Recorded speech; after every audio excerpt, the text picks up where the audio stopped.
Guys, welcome to my channel ప్రతిభానువులు. ఈరోజు మన ఛానల్లో చేసుకుంటున్న రెసిపీ డబుల్ కా మీఠా. నేను చేయట్లేదండి, మా అన్నయ్య చేస్తున్నారు. నాకు ఎందుకో డబుల్ కా మీఠా తినాలనిపించింది.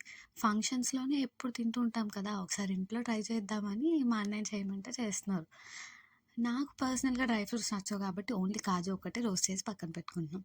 ఇప్పుడు డబుల్ కా మీఠా బ్రెడ్ సపరేట్గా బేకరీలో దొరుకుతుంది. అవి చిన్న క్యూబ్స్ లాగా కట్ చేసుకొని మరుగుతున్న ఆయిల్లో ఫ్రై చేయాలన్నమాట. ఆయిల్ అనేది చిన్న మంటలో మీడియంలో పెట్టుకోవచ్చు, కానీ చిన్న మంటలో మాత్రం అస్సలు పెట్టకండి. బికాస్ అది ఆయిల్ కొంచెం చల్లగా అయితే నూనె ఎక్కువ పీల్చేస్తుంది. ఇది ఊరికైనా చేసుకోలేం, బికాజ్ ఎక్కువ ఎక్స్పెన్సివ్ ప్లస్ ఆయిల్ బేస్డ్ ఎక్కువ ఉంటుంది కాబట్టి మనం ఊరికైనా తినలేం. అప్పుడప్పుడు మాత్రమే చేసుకోగలుగుతాం. మీకు ఎప్పుడైనా క్రేవింగ్స్ వచ్చినప్పుడు, ఎవరైనా చుట్టాలు వచ్చినప్పుడు ఈ రెసిపీ ట్రై చేయండి. ఏదైనా సజెషన్స్ ఉంటే కూడా చెప్పండి, బికాస్ మన ఛానల్లో ఏవి ఎక్కువ ఐటమ్స్తో ఉండవు, చాలా సింపుల్ అండ్ ఈజీగా అయిపోయే వంటలు మాత్రమే చూపిస్తాం. ఇప్పుడు ఇంకో బాండీ తీసుకొని అందులో మిల్క్ యాడ్ చేసుకోవాలి. మిల్క్ అనేది చాలా బాయిల్ అవ్వాలన్నమాట.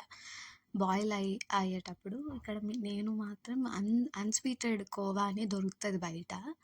అది తీసుకొని స్మాష్ అంటే కొంచెం మరుగుతున్నప్పుడు అన్స్వీటెడ్ కోవా కూడా అందులో వేసేయాలన్నమాట. అది బాగా కరగాలి.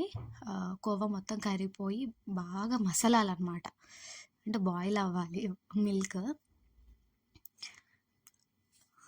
ఇప్పుడు మిల్క్ బాయిల్ అయిన తర్వాత ఇలాచీ ఒక 4-5 ఇలాచీ తీసుకొని దాన్ని కొంచెం దంచుకొని వేసుకోవాలి. స్మెల్ అయితే చాలా బాగా వస్తుంది. ఇలాచీ అంటేనే స్మెల్, ఆ ఫ్రేగ్రెన్స్. ఆ తర్వాత డబుల్ కా మీఠాకి తప్పకుండా ఫుడ్ కలర్ అనేది యాడ్ చేస్తారు. నేను ఇక్కడ యాడ్ చేశాను, అది ఆప్షనల్. చూడడానికి లుక్ కోసం అని వేస్తారు, దానివల్ల ఏమి టేస్ట్ చేంజ్ అనేది ఏమి ఉండదు.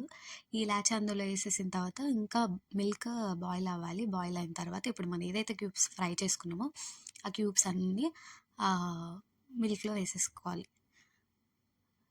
వేసుకున్న తర్వాత ఇప్పుడు కొంచెం సేపు మూత పెట్టుకోవాలి. మనం ఏవైతే రోస్టెడ్ కాజు ఉన్నాయో, డ్రై ఫ్రూట్స్ నాకు నచ్చవు కాబట్టి నేను వేసుకోలేదు, కానీ మీరు వేసుకోండి. యాడ్ చేసిన తర్వాత ఒక 2 minutes మూత పెట్టేస్తే డబుల్ కా మీఠా అయితే రెడీ అయిపోతుంది. మీకు కావాలంటే హాట్గా సర్వ్ చేసుకోవాలి, లేదంటే ఫ్రిడ్జ్లో పెట్టుకొని కొంచెంసేపు అయ్యాక తినండి. నాకైతే పర్సనల్గా హాట్గా తింటే చాలా బాగా నచ్చింది.